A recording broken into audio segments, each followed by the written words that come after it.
Hi guys, welcome back again in Karan Singh YouTube channel. अभी हम लोग मेडिकल एग्ज़ाम में किस किस पॉइंट्स में अनफिट या फिट हो सकते हैं इसके बारे में डिस्कस करेंगे। तो देखिए, जनरली जो यहाँ मैंने 3 पॉइंट लिखा है, स्ट्रॉन्ग पॉइंट्स, नॉर्मल पॉइंट्स के बारे में बात करेंगे, रीमेडिकल किस में मिलेगा, डायरेक्ट अनफिट किस में करेंगे, इन सब के बारे में चर्चा करेंगे। देखिए, वीडियो को बहुत ही डिटेल में देखिएगा और पूरा देखिएगा प्लीज़। ये बहुत ही मेहनत से वीडियो बन रहा है और इस वीडियो को बनाने में बहुत ही ज़्यादा एनालिसिस मतलब मैंने किया है। तो प्लीज़ देखिएगा तो आप बेनिफिट में रहिएगा अगर आपका मेडिकल एग्ज़ाम एसएससी जीडी का है तो। और आप सर्च करके देख लीजिए यूट्यूब, पूरे यूट्यूब पर मैं चैलेंज करता हूँ, ये ऐसा वीडियो आपको नहीं मिलेगा। इसलिए पूरा देखिएगा प्लीज़, वीडियो पूरा देखिएगा और इससे आप क्या सीखें ज़रूर कमेंट करके बताइएगा और आपको इससे क्या हेल्प मिला ये ज़रूर कमेंट करके बताइएगा।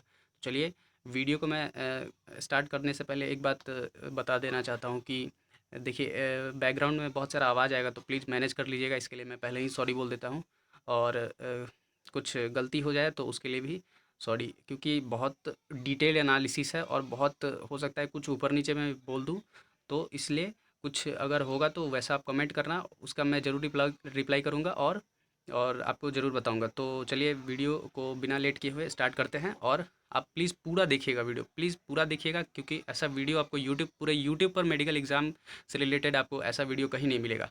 तो चलिए स्टार्ट करते हैं वीडियो को। देखिए, मेडिकल में टोटल 23 पॉइंट्स आपके ज़िक्र किए गए हैं और ये सारा जो भी चीज़ मैं बता रहा हूँ ये सब सीएपीएफ के नोटिफिकेशन में दिया गया है, जिसको मैंने डिस्क्रिप्शन में लिंक डाल दिया है। आप उसको डाउनलोड करके पढ़ भी सकते हैं अगर आपको कोई दिक्कत है तो। वैसे चलिए समझिए। देखिए, टोटल 23 पॉइंट्स होते हैं। आपको कैसे कैसे चेकअप करवाया जाएगा, ऊपर से स्टार्ट करते हैं। तो सबसे पहले आइज़ के लिए और विजुअल के लिए चेकअप होगा। उसके बाद ईयर्स का और उसके हियरिंग के स्टैंडर्ड्स के लिए चेकअप होंगे। उसके बाद डेंटल्स के लिए होंगे। उसके बाद हेड के होंगे, नेक के होंगे, चेस्ट के लिए होंगे, अपर एक्सट्रीमिटीज़ के लिए जितने भी थे वो सब हो गए। उसके बाद अब आ जाइए नीचे वाले लेवल से, गर्दन से नीचे के। तो इसमें आपको एब्डोमिनल के लिए किया जाएगा, जिसको पेट मतलब पेट के लिए होता है। तो ये आपको मतलब लेटा कर कहेंगे सांस लो और अ, मतलब सांस लो और छोड़ो। तो आगे देखते जाइए, वीडियो आगे बताऊंगा कैसे होता है चेकअप।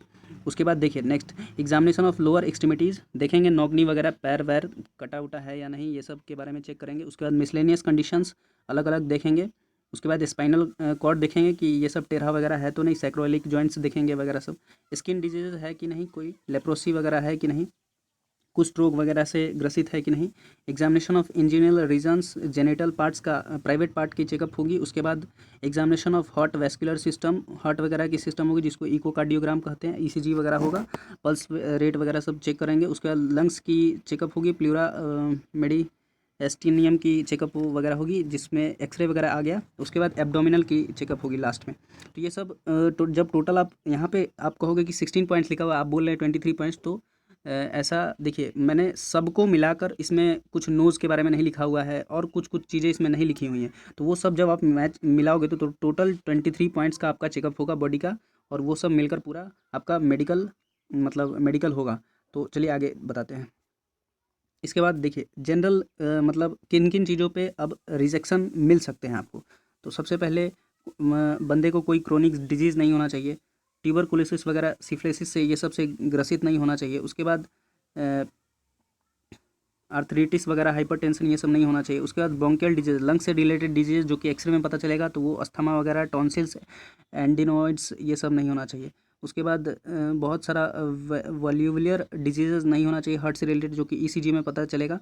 उसके बाद बहुत सारा जैसे अलग अलग टाइप के ये सब बीमारी नहीं होने चाहिए। उसके बाद विजन का कोई बीमारी नहीं होना चाहिए। उसके बाद एनी डिग्री ऑफ स्क्विंट, मतलब आपके नी वगैरह, नौकनी सब चेक करेंगे, तो ये सब ज़्यादा डिग्री नहीं होना चाहिए। नॉर्मल डिग्री 10 से 15 डिग्री होता है, 20 डिग्री तक एप्लीकेबल होता है। इससे ज़्यादा होगा तो आप डिस्क्वालीफाई हो जाएंगे। ओइटिस मीडिया नहीं होना चाहिए, पैर में होता है।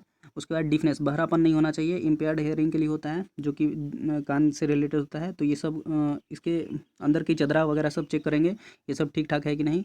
उसके बाद स्टैमरिंग ऑफ हैमर, बॉल को ऐसे पेज पर ऐसे ऐसे जब वहाँ पर एक कान को बंद करने के लिए बोलेंगे, उसके बाद एक कान पे पेन मारकर बताएंगे। उसके बाद आपको सुनना होगा, आवाज़ बताना होगा।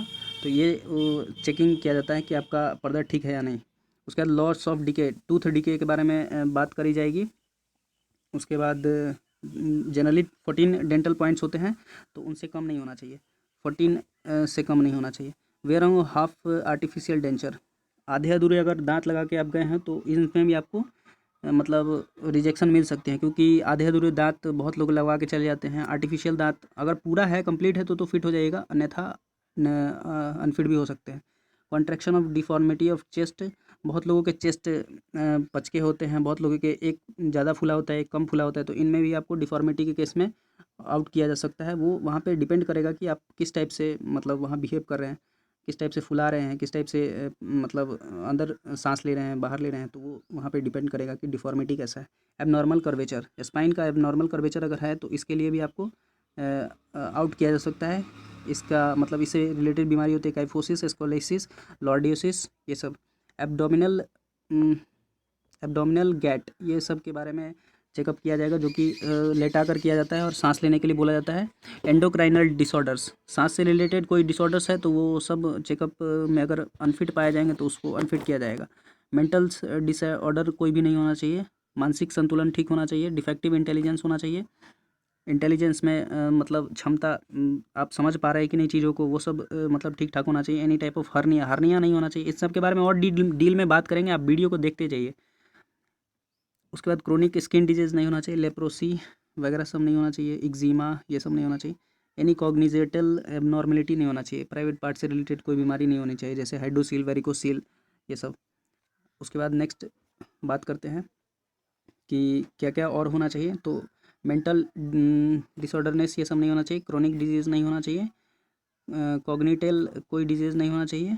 उसके बाद फिस्टूला वगैरह, पेन फिस्टूला हो गया, उसके बाद ये सब नहीं होना चाहिए। उसके बाद फ्लैट फुट वगैरह नहीं होना चाहिए, क्लब फुट, प्लानर वॉट्स, ये सब पैर की बीमारी होती है, ये सब नहीं होनी चाहिए। इपिलिप्सी, मिर्गी जिसको कहा जाता है, ये नहीं होना चाहिए। उसके बाद नेस्टस प्रोग्रेसिव पैरिगियम, ये नहीं होना चाहिए। तो ये सब में आप डायरेक्ट आउट हो सकते हैं अगर है तो, इसलिए इसको स्ट्रॉन्ग पॉइंट्स कहा जाता है। तो अब चलिए अब आगे बात करते हैं। इसके बाद ये भी कुछ स्ट्रॉन्ग पॉइंट्स है जो कि देख लीजिए, लार्ज हाइड्रोसिल हो गया, स्मॉल हाइड्रोसिल। उसके बाद वेलगस हो गया, पॉलिक्टेड हैंड्स फीट हो गया, हाथ से पसीना आने लगता है तो वो होता है एक। अनडिसेंड टेस्टिस हो गया, atrophic testis, marked varicocele testicular swelling, ये सब के केस में आप डायरेक्ट आउट हो सकते हैं, क्योंकि ये सब स्ट्रॉन्ग पॉइंट्स होते हैं। अब आज ये माइनर एक्सेप्टेबल डिफेक्ट जो कि नॉर्मल पॉइंट्स होते हैं, तो ये क्या क्या होते हैं, तो चलिए आइए देखिए। जैसे फ्लैट फुट है लेकिन वो माइल्ड है तो चल जाएगा, माइल्ड नॉकनी चल जाएगा, माइल्ड बोलेक्स चल जाएगा, माइल्ड हैमर टोज चल जाएगा, माइल्ड वेरिकोसील चला ये भी चल जाएगा, स्लाइट हैमरिंग ये भी चल जाएगा। 4 से 5 सेंटेंस का होना चाहिए। अब देखिए ये सब का आप एनेक्सर पढ़ सकते हैं डाउनलोड करके, पीडीएफ में डिस्क्रिप्शंस में लगा दिया हूँ। हील्ड टाइफिक मेम्ब्रेन ये सब चल जाएगा। माइल्ड डीएनएस है तो ये भी चल जाएगा, नॉट बी रिजेक्टेड। उसके बाद bilateral hypertrophy of inferior turbinate with patient airway ये सब चल जाएगा। उसके बाद ओनली ये सब चल जाएगा। उसके बाद कुछ फेलिंग्स वगैरह सब सही सलामत होने चाहिए, जैसे अंगूठा वगैरह कटा उटा नहीं होना चाहिए, उंगली वगैरह सब सब ठीक ठाक होने चाहिए, कटे उटे नहीं होने चाहिए, आधे अधूरे नहीं होने चाहिए। उसके बाद 20 डिग्री तक एक्सेप्टेबल होते हैं।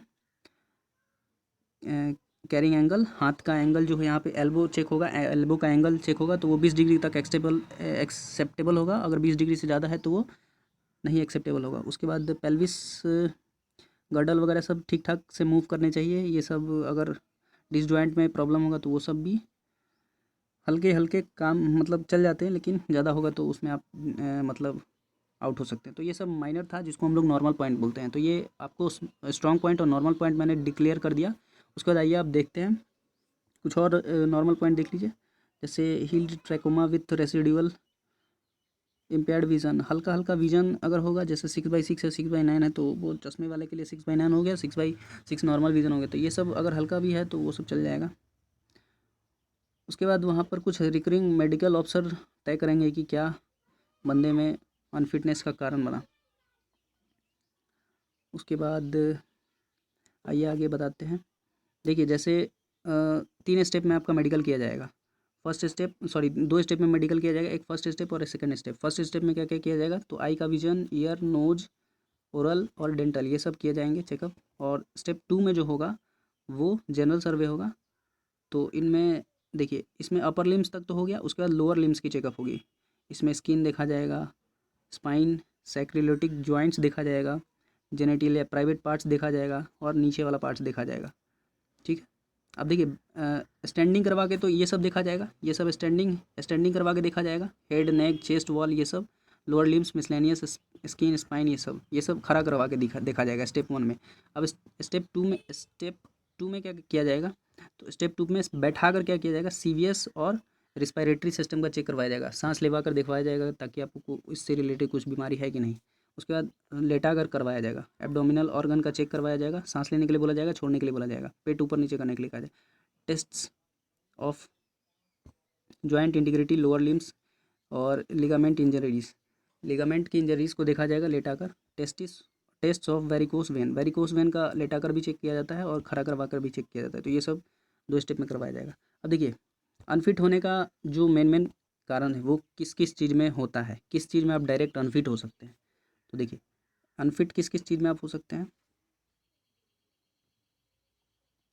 तो अगर आपको एक्सटर्नल ईयर का बीमारी है, मैस्टियोइड्स, मिडिल इनर ईयर्स, टेम्फेनिक मेम्ब्रेन। देखिए जनरली अगर आपको ईयर से रिलेटेड बीमारी, कान से रिलेटेड बीमारी है तो आप इसमें डायरेक्ट अनफिट हो सकते हैं।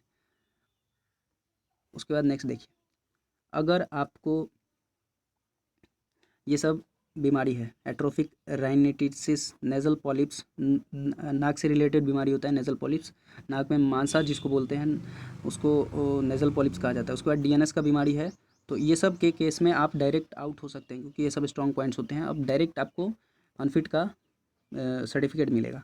अगर हेड इंजरी है, सीवियर है तो काम चल जाएगा, अगर 24 घंटे के अंदर में हुआ है तो सीवियर होगा तो काम चल जाएगा, लेकिन अगर ज़्यादा होगा तो उसमें नहीं चलेगा। ठीक है ना।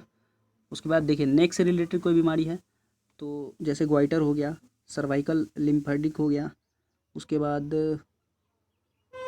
ये सब आप पढ़ भी सकते हैं, बहुत सारी चीज़ें यहाँ लिखी हुई हैं। तो नेक से रिलेटेड कोई बीमारी होगा तो वो सब आप में डायरेक्ट अनफिट होंगे। जैसे देखिए मैं बता रहा था कि चेस्ट के केस में कैसा होता है। तो देखिए चेस्ट बहुत का ऐसा फूला होता है, बहुत का एक फूला एक पचका होता है।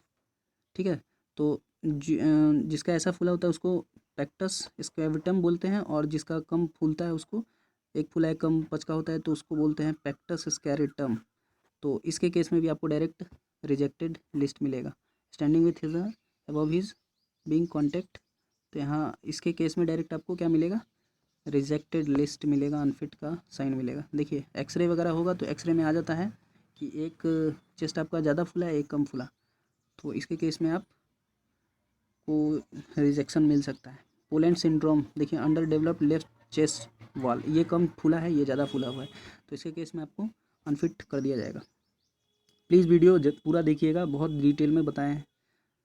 उसके बाद देखिए अगर हाथ का एंगल चेक किया जाएगा तो ये सीधा होना चाहिए। क्यूबिटस वेरिकस होगा तो चल जाएगा, नॉर्मल होगा, हल्का सा होगा तो ये 15 डिग्री तक से 20 डिग्री तक एक्सेप्टेबल होगा, लेकिन अगर 20 डिग्री से ज़्यादा हो जाएगा तो क्यूबिटस वेलगस के केस में आपको डायरेक्ट अनफिट कर दिया जाएगा।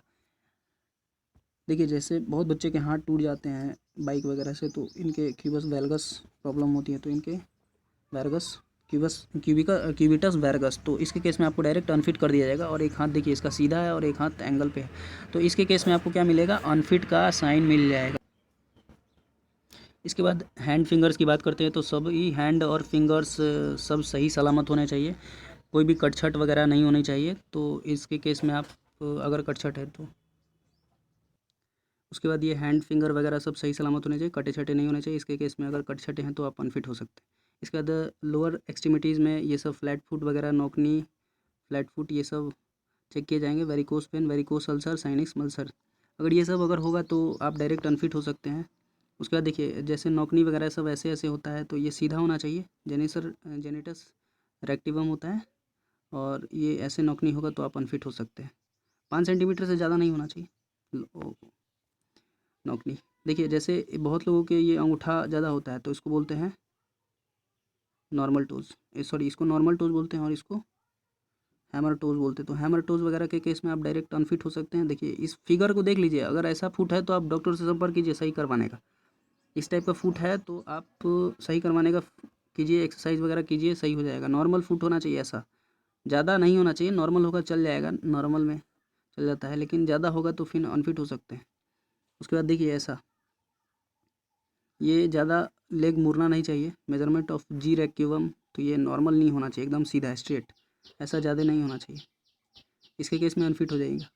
उसके बाद ये पेनिस का जो बहुत लोगों का स्किन ऊपर नहीं होता है, तो माउथ अगर बंद रहेगा तो इसके केस में भी आपको अनफिट कर दिया जाएगा।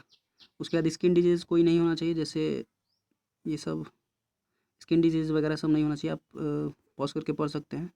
स्किन डिजीज़ होगा तो आप डायरेक्ट आउट हो सकते हैं। टैटू वगैरह सब नहीं होना चाहिए, ठीक है ना। टैटू के केस में आप आउट हो सकते हैं, इसलिए टैटू वगैरह है तो उसको प्लीज़ इरेज करवा लीजिए किसी से संपर्क करके, नज़दीकी हॉस्पिटल में जाके वगैरह। उसके बाद देखिए पोस्ट ऑपरेटिव केस में कौन से कब तक स्वीकार हो सकते हैं। देखिए जैसे डीएनएस का नेज़ल पॉलिप्स का अगर आप करवाए हैं ऑपरेशन तो 1 महीने तक का एक्सेप्टेबल है। हाइड्रोसील 3 महीने तक का एक्सेप्टेबल है, मतलब 3 महीने के अंदर नहीं होना चाहिए, 3 महीना हो गया होना चाहिए आपका। इसी तरह टेम्पोसेमी का ये माइंड से रिलेटेड होता है, 4 महीना होना चाहिए। इसके बाद हर्निया वगैरह सब का हो गया, फिस्टूला वगैरह का, ये सब का 6 मंथ पुराना नहीं होना चाहिए, मतलब 6 मंथ के अंदर का नहीं होना चाहिए, 6 मंथ इसका हो जाना चाहिए।